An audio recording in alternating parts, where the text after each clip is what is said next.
Bom-vindo na nossa primeira edição de Vox Iuventus. Meu nome é Ashna Thijsen e eu sou host para Awe. Vox Iuventus é podcast de jovem para jovem, onde a meta é para promover conversação entre jovens sobre tópicos que você é importante. O tópico de nosso primeiro episódio é cambio de clima. Nós está acompanhando Awe de nosso primeiro episódio com nosso primeiro invitado, Giovanna e Jasmin. Como vai com você? Muito bom, danke. Você lo por contar um pouco mais de você mês? Nós está começando com Jasmin. Boa tarde, meu nome é Jasmin. I'm 17 years old and I just graduated HAVO. I'm on my gap year, figuring things out, workshops, courses, photography. Yeah. Hello, boa tarde. My name is Giovanna. I am 15 years old and I'm in my last year of MAVO. Okay. Maneira me a mencionar o tópico de Awe tá climate change.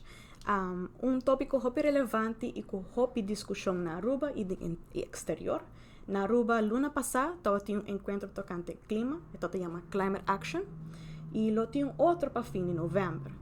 Greta Thunberg, me dá seguro, você sabe que é um jovem de 16 anos, que atualmente está muito bezig, está promovendo climate action, então diferentes coisas que nós podemos para por melhorar a condição de climate change. E mirando com o relevante está da temporada aqui, você pode explicar um pouco mais de que climate change está, ou que cambio de clima está? Okay. Well, climate change is something natural, but when we talk of climate change nowadays, we're talking about the changing of climate at a pace that is unnatural. It is being caused by us and by things we're doing, and if we don't stop it, we are heading into a very heated environment. Boa mencionar heated environment. Kung asina, kiko asina bo kermen ku heated environment? Me querem ding clima mais, medio ambiente mais warmer. Okay. So, global warming essentially is related to the greenhouse gas effect, which is a natural process and it's what makes life on Earth possible. But the problem is that we are taking it to an extreme where we are putting out too much of these greenhouse gases through industry, through different forms of pollution, and these different types of greenhouse gases, mostly CO2, carbon dioxide, methane, all these things, which is accelerating the greenhouse gas effect, and it's making it even stronger than what it's supposed to be. Mirando lo qual boso a mencionar, a boso ta pensa que na Aruba nos jóvenes não tá consciente de que o cambio de clima tá? Yes and no, because it is in our hands. I am educated on the topic because of social media, not because of school. Então, a mim sinto que é algo que está implementado em escola para nós estar mais educados, então nós temos effects não, onde nós por really dialogue about it, where everybody has an understanding, where everybody is educated, and where everybody knows each side of it. But now, I think if we are educated on it and consciente de sí, no está.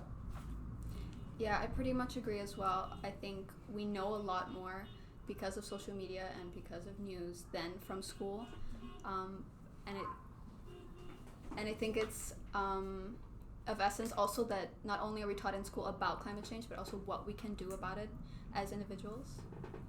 Você mencionou algo muito interessante tocante que você haya com uma maneira que o jovem não porta mais consciente de que se não implementa em escola. Algo como você pensa não pode implementar isso aqui em escola? Não por trazer VOC. So like VOC where we talk about things that is happening, course não que realistic that's happening now. Of por exemplo, ding antrikskunde. Ding antrikskunde a minha tacinha de saki. Ding biya si mi mener of your frau quer papel over the jet. Não tá assim, pero eu não mister guardo assim. I was never tested on it. It was nothing that I was supposed to learn. Right, so we did learn a little bit about it in colegio, but it's very much kind of brushed over. It's not treated with the importance. With the importance and with the weight that the reality of the situation has. So it's kind of treated as anything else, and I think there should be more emphasis on it in class. mirando ko boso a mencionar tocante kung hopi eta woro tresidi lanti kwa nota hopi, jammer genoeg. Boso nang awaita e tipo di impacto nang ku cambio di clima ting portando de exterior pero na Aruba. Boso por awaita algún cambio na algún impacto nang? It's hot. It's hot. It is. Calor. Like I noticed especially the past month or two, it's been crazy hot, and what happened, I'm not sure if this was the cause of it, but I remember there was an extremely hot day, and there was a power outage, which I'm assuming is because everyone was turning on their aircon. Which, by the way, is further like making global warming worse. Yeah. It's like this vicious cycle. Yeah, I think that's something. It's already been hot on Aruba, but I think it's getting worse as time goes on, and drier periods. Yeah. Do you think that there's any ways, as in terms of habits, like you mentioned that we have like really bad habits of turning on the AC because it's too hot. Do you think there's any habits that we do that is also responsible for climate change other than that one? Yes, there are multiple. For example, driving our cars. Cars release CO2, which is a greenhouse gas. This is a habit. We go in the car, we turn the car in the air, we turn the aircon in the car on, and we just drive. We don't think about walking, which is better for the environment, and it's also better for our bodies. We don't think of, well, or maybe we do think about riding our bicycles, but for example, bicycles are very expensive. So something we can do is the government can like baja the BBO on them, which makes them more wanting for us to ride them, which will in terms lead to a better environment. Yeah. Also, just to add on what you said, I think also a lot of people don't feel safe enough to drive on a road with a bicycle. Okay. But there is a growth in bicycle paths that have been made, so that's an improvement. Hopefully it leads to more people driving their bicycle. I think also another thing that is quite controversial, and I'm a little scared to mention. You can mention it, of course. Meat and the intake of meat, yes, and the like massive amounts. And I think especially in Aruban culture, it's like ham na Pasko and like absolutely, and you know, beef stoba, and I think it doesn't necessarily mean that everyone has to go vegan. I don't think that's necessary for everyone, but I think just to keep in mind how damaging massive amounts of meat, especially beef, can be for the environment. Just to reduce it, maybe just reduce your portion size or your frequency, or maybe instead of having beef, which is, if I'm not mistaken, so beef has 6 times more emission as chicken. So maybe instead of having a piece of steak, have a piece of chicken. So it's not necessarily that you can't eat meat at all, but maybe make better choices in regards to meat and frequency and what type of meat and portion size. Yeah. Okay. How does changing your diet improve the current situation of climate change? Could you describe it a little bit more? So animal agriculture as a whole is responsible for 14% of all CO2 emissions, which may not sound like a lot, but it's pretty much equal to transportation. And that's just talking about CO2. That's not including methane, nitrous oxide, which cows, which we consume through beef, animal agriculture, they emit methane, which is 30 times more potent and stronger than CO2. So in a way, it's almost worse when you look at it on a larger perspective. It's responsible for a lot of Amazon destruction in general, land usage. About 90% of Amazon destruction, which is considered the lungs of the planet, is because of clearing land for animal agriculture and for grazing. About 1 football field worth of land is destroyed every second to clear for animal agriculture, which is about 100,000 fields a day, and along with it 100 species of flora and fauna. Just by the way every day we consume a piece of meat, so much is being lost in one action that we take. That's really not as important as maybe getting to your destination through transport. So 60% of all mammals on Earth are livestock. So that means we breed relentlessly 70 billion animals just to be consumed.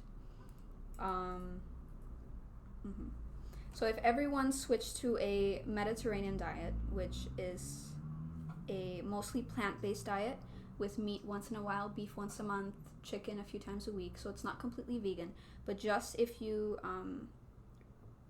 switch over to that type of style of eating, it'd be the same as taking 1 billion cars off the street. So what's easier, taking 1 billion cars off the street or everybody changing the way they eat and reducing it just a little bit? You can save about 1.4 tons of CO2 each year by eliminating beef, which is the same as running your home on solar power. So if you don't have access to solar energy, or you're not able to afford solar energy, just by cutting out beef, you will save the same amount as putting solar panels on your house. And even if we were to eliminate all fossil fuels, we would still exceed our healthy amount of emissions to keep the same global average temperature because of animal agriculture. Giovanna, what do you think about what Jasmin mentioned? I think diet, as in what we eat and what we consume, is a big deal because it's a part of us. It's who we are. We're made of that. But I do think it is important to keep in mind what we eat and what we do have consequences. And so that's why I completely understand cutting my meals, cutting the amount of meat I eat, and I wish that other people also understand it. That it has a bigger consequence and that there's more to it than just, I don't want to eat this anymore, I want to eat this, enzovoort. Yeah, I think we become very mindless in a way. Not to say that it's bad, but I think we have less of an awareness as back in the day when, not that I was there then, but where you would cook, like really make your own meals. People had their own farms and they really were conscious of what was going on. But right now we get a piece of steak in front of us and we eat it, and we don't really know everything that goes into it, all of the energy, all of the greenhouse gases that go into the production of that steak. And so it's hard for you to also make a change if you are not aware of the effects that it has. So you mentioned something very interesting regarding the agriculture perspective that we have here. Do you believe that's partially responsible also because a lot of what we have comes from abroad? So a lot of our foods, our fruits, our vegetables, do you think that has something to do with it? Definitely. Yeah, 100%. I think if you, like in Holland or abroad in Europe, you pass by these farms and these factories and everything, like you kind of see it more in your day-to-day, and here we kind of have it feels very foreign in a way. Yeah, so if we were to grow things locally more and even if we did animal agriculture more locally, it would still make a big carbon footprint, but it wouldn't be as big as the fact that we're importing it from, so via plane, it's even more carbon emission. By the way, manera boso pora ripara, nos a switch di Papiamento pa English, pero nos quer pa boso tener cuenta que e podcast aqui nos quer promover inclusion, discutir renda ta sinti na mes cômodo pa expressar na mes de idioma que nata sinti cômodo, e também nos ta isla chiquito pero multicultural. Dus esta algo bonita que Jasmin e Giovanna por expressar na mes de idioma que nanta sinti mais cômodo. Dus just para que você não está consciente disso. Agora para nos vai back de nossa conversação, você a mencionar algo hopi interessante. Você pode contar-me de que carbon emission tá? Yes, carbon emission is carbon that we emit, so that we give out into our lucht, our surroundings. Right, so carbon gets emitted through the burning of fossil fuel. Fossil fuel is fuel that is made from fossils, which is dead organisms. In a sense, it's buried carbon because all organisms are made of carbon. But when it's buried underground, it doesn't have any effect. The only time it has an effect is when it's burned and it becomes carbon dioxide and it enters our atmosphere. And then that's when the greenhouse gas effect strengthens. What kind of effect does that have to our atmosphere when it releases into the air? Well, it increases the temperature. That's why it's called the greenhouse gas effect. It's the same thing as a greenhouse, where it traps sunlight, and it's what, as I said in the beginning, it's what gives us life, because otherwise the Earth would be a big ball of ice, but it's not. It's nice and warm. Getting a little too warm. Mm-hmm. Too warm for comfort. Yeah. A little too warm for our own preference. Yeah. It's not even preference anymore. It's just it's like inhabitable. Yeah. Too warm to be inhabited. Agreed. So you mentioned temperatures. I was wondering if you could tell us about the temperature rise. Is that something that you believe is important that we focus on? Yes, it's pretty much, I'd like to say, pretty much the most important thing. There's 3 vicious cycles that happen when you look at temperature rise. So first of all, just at the first instant, oceans get hotter and they emit water vapor, which is a greenhouse gas actually.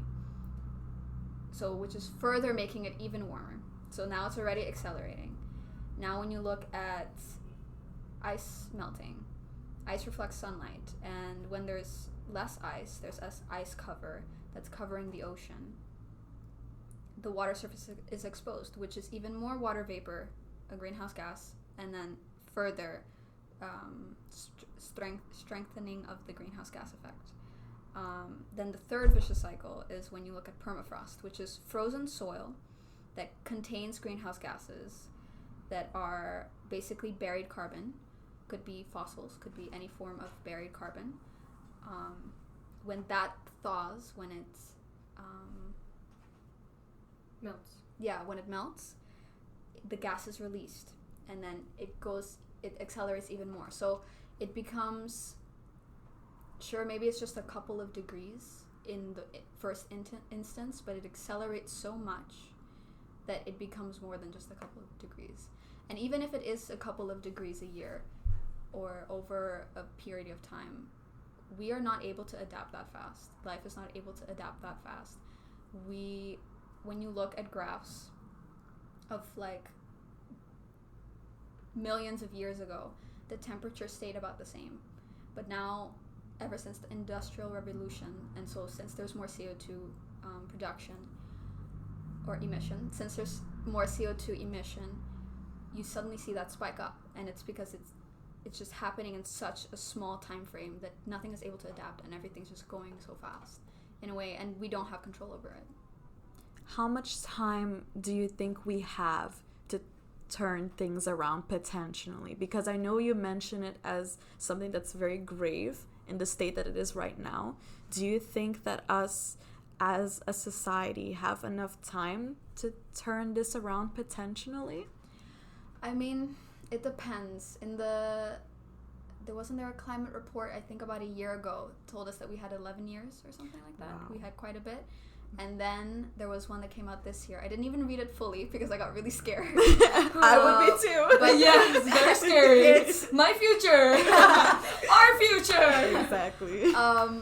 And it was down to a matter of months. So, oh wow. Regardless of months or years, if everybody, what it's been like the past, if we don't change. Yeah. We've been stalling. Everybody's been stalling and like, okay, we'll talk about that. And it's a very it's not an important thing until it is an important thing.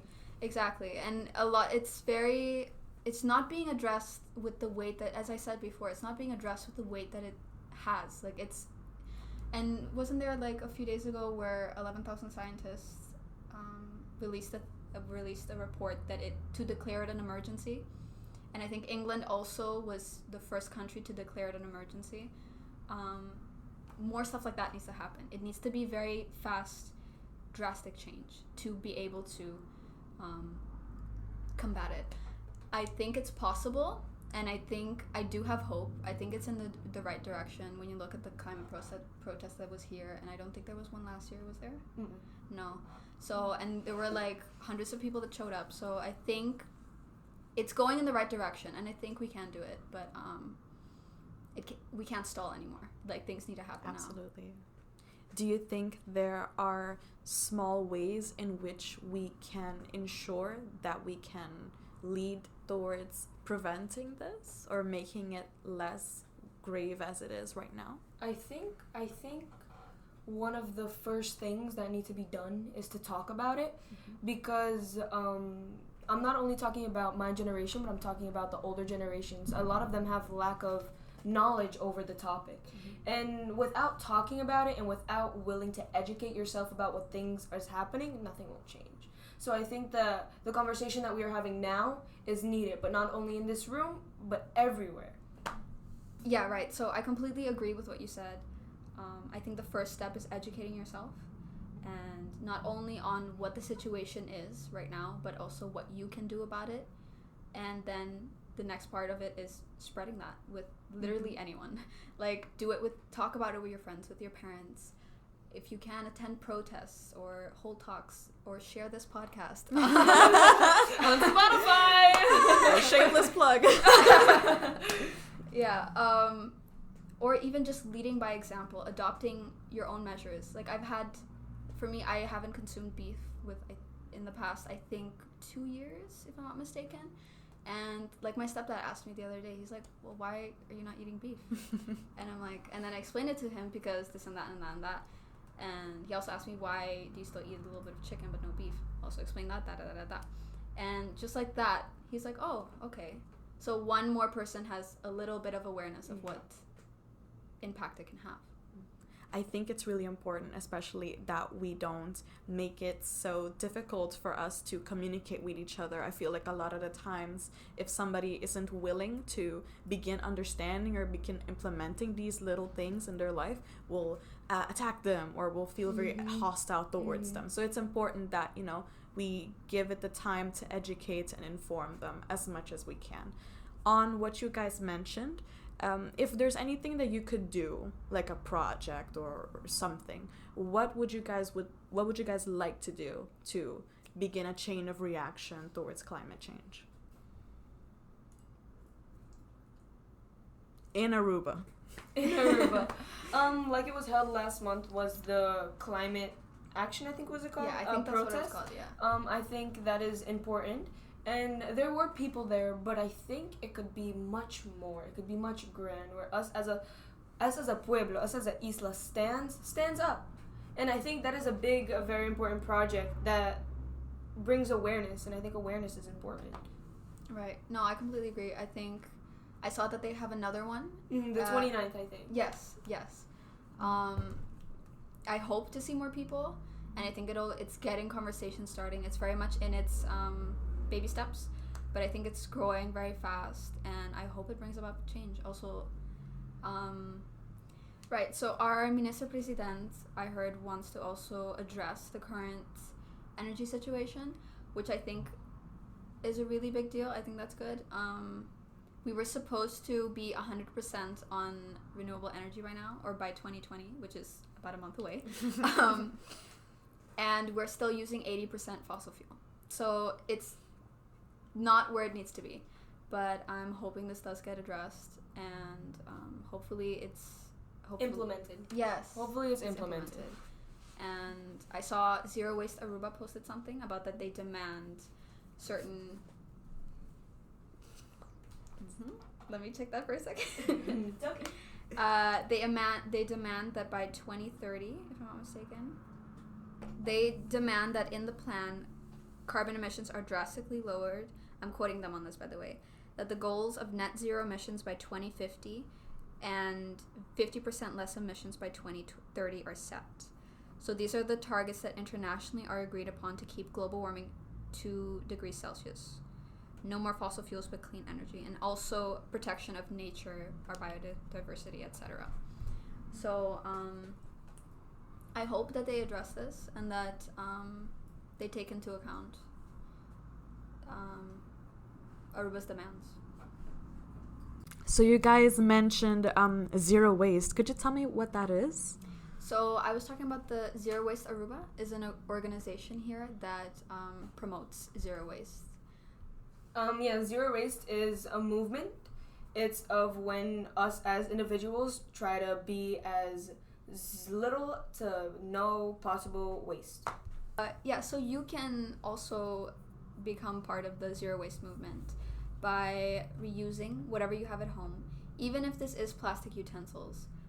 Reuse what you already have at home. Try to get as much use out of it as you can before you send it to a landfill.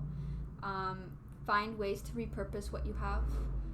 For me, I use honey jars to store my little tea leaves inside instead of buying a tea box, and then donating as well things to other people instead of throwing it away right away.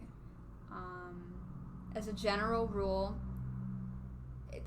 when it comes to materials and what's more wasteful and what isn't, it can be a little bit of a loaded subject, but I think as a general rule, avoid plastic and styrofoam whenever you can. Paper is better than plastic. If it's no packaging at all, even better. And if you can, do your research, which materials are more sustainable than others, if it's biodegradable or not. Do you have any tips, Giovanna? Tips on living a more zero waste life? Yes. Like she said, choosing paper over plastic, even though I know paper is made from trees and unbossing in Dutch is a issue we have over the world because, like it's known, our trees we need them to survive air. But yes, paper over plastic because plastic does not biodegrade. Okay. I know that currently we are in a state where Aruba is trying their best to reduce the use of plastic. I know that they're doing that in groceries. Are you guys aware of that? What do you think about it? I mean, I know, think in 2016, there was a law passed that on January 1st in 2017 that the single-use plastic of one sale flow, so the plastic bags that we put our stuff in at the end of the store, we're not allowed to use them anymore. And that's been implemented, and now when you go to the grocery store, you no longer see those. I think acts like this need to be taken because plastic is not good and something that we need in Aruba, especially because we live on our income comes from the tourist. Aruba's not a dump, and plastic is trash.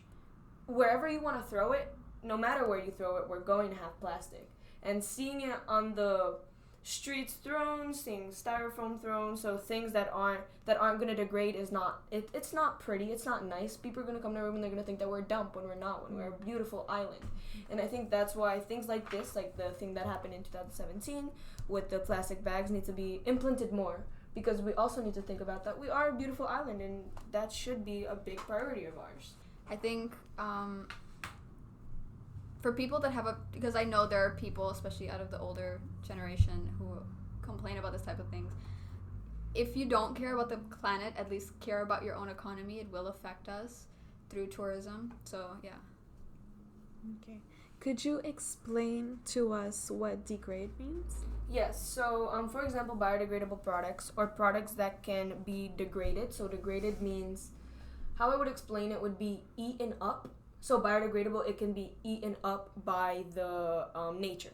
Yeah. Now, when you don't have biodegradable products, it is products that aren't eaten up by the nature. So it is not getting rid of.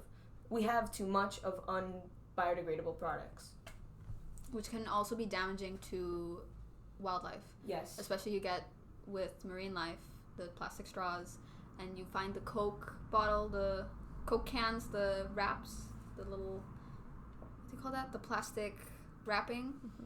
Also, you'll find them like around the turtles' necks and stuff. So, yeah. And I'm sorry. No, it's okay. So it's in even more another way that it affects nature.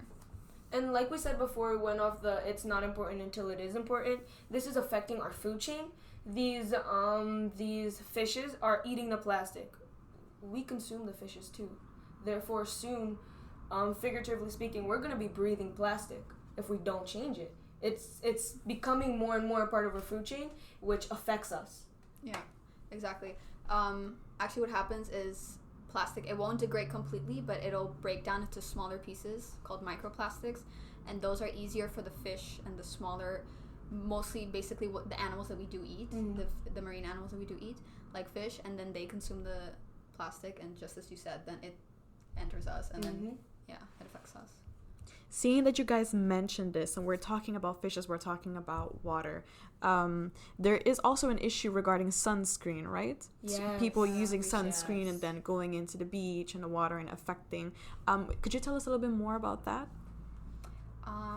So basically, sunscreen, I don't know, maybe you know a little bit more about it, but I don't know exactly what it is, but I know that it doesn't completely stay on you. It gets absorbed into the water, and it affects the corals, I think. Is that correct? Yeah, wait, let me just... I think maybe... Let me get the facts. Okay. Pull up the fact. I got the receipts. Gotta get the receipts! Yes, 1 second. Yes, our sunscreen is harmful because it contains chemicals like oxybenzone that can seep into our coral reefs and go into our corals, which will... And it will seep into it, and at one point our corals will die, so they'll bleach out, and this isn't good. Now, this is not good because we need our corals. Our corals are needed for their beautiful people coming here to see them. So, in terms our economy is going to be affected.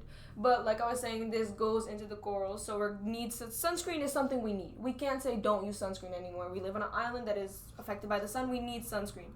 So something that we can do, we can use sunscreen that is organic, that is safe for us to use, that is completely not harmful to our ocean, our reefs. Yeah.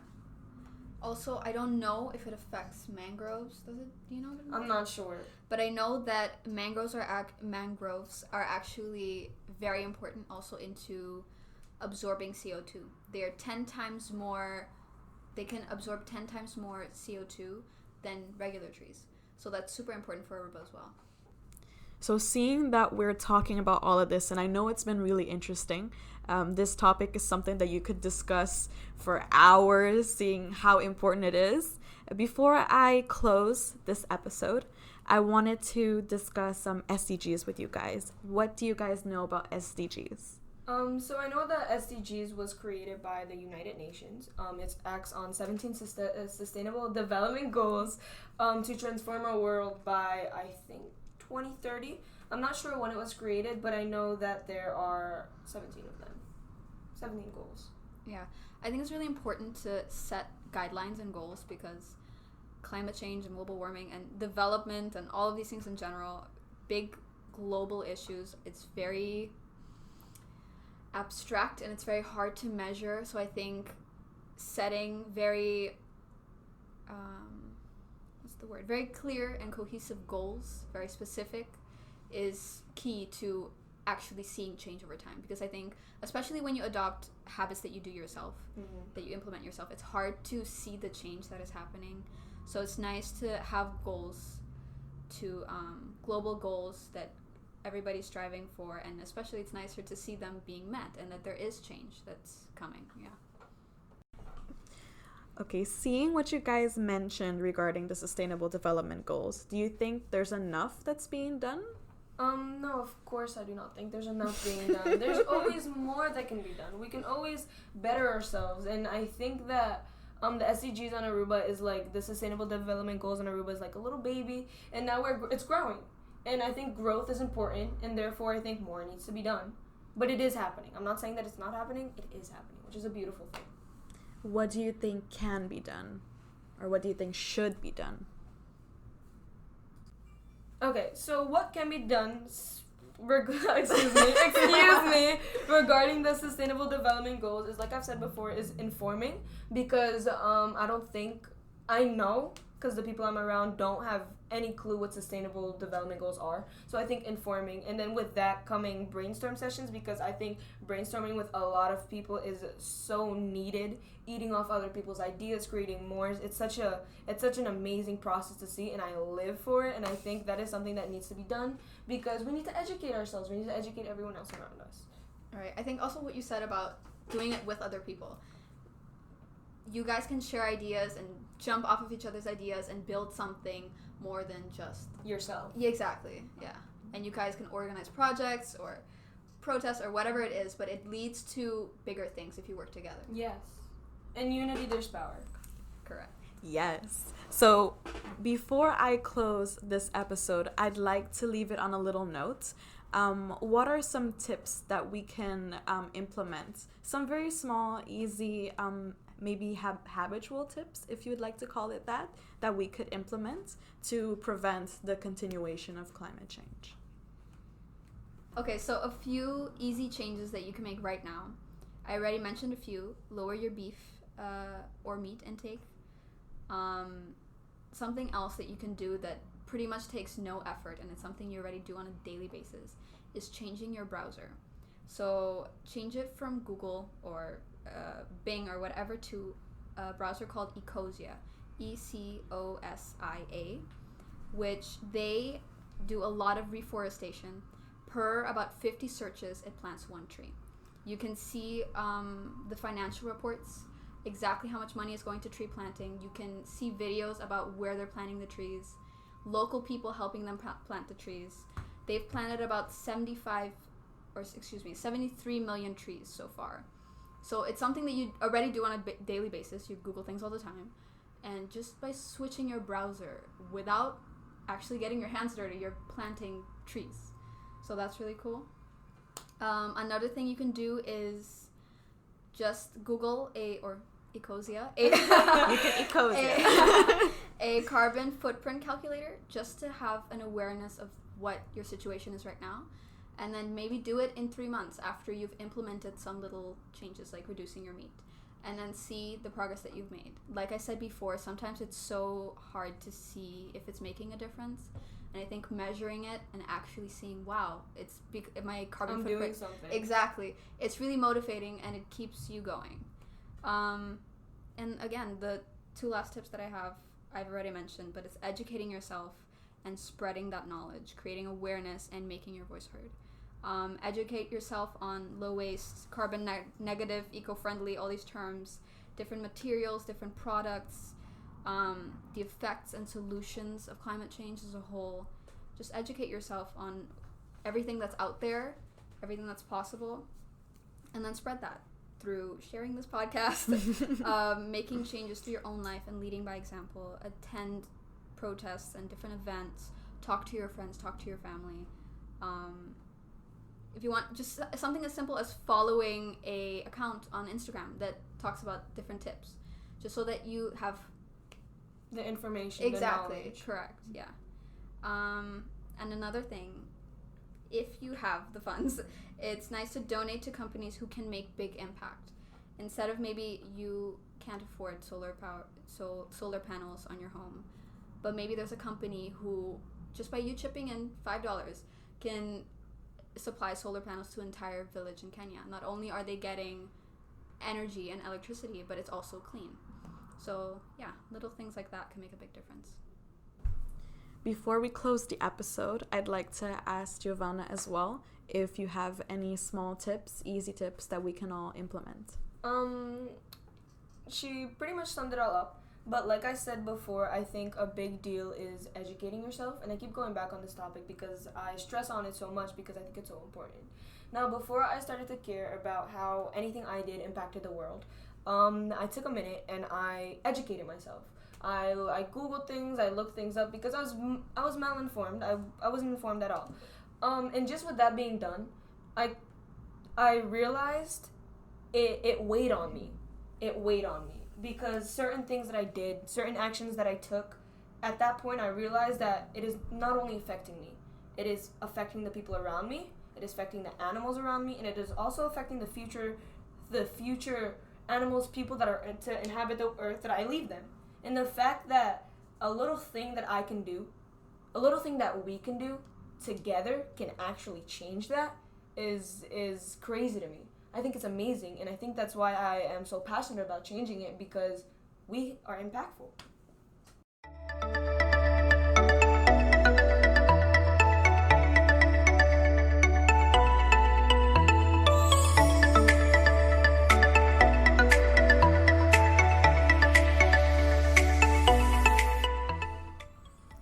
nos llega na final de podcast. Me quero perguntar se tem algo mais que você quer contar-nos, DJ, para me conhecer o podcast? Yes, join us. Join us at Climate Action Aruba on November 29th from 11 a.m. to 1 p.m. at Wilhelmina Park, Oranjestad. We're going to be there. We're going to be supporting the climate action. Yeah, that's about it. And also I would like to say thank you for having us. It means the world to me to be able to be here and converse about such an important topic. Yeah, I agree. Thank you so much. It was honestly an honor. And it was also really great to be able to talk to Giovanna and meet fellow climate action Believers! supporters. Yeah, so thank you so much. Thank you guys so much. It means the world to us to have you guys here as well. I loved the whole conversation. It was really enjoyable and really informative. And I'm sure that nos oyentes não também gustam mais. Eu hope que seja informativo. Nos oyentes não, please, queda pendiente para no seguinte episódio, qual nos lo hace tocante o tópico educação.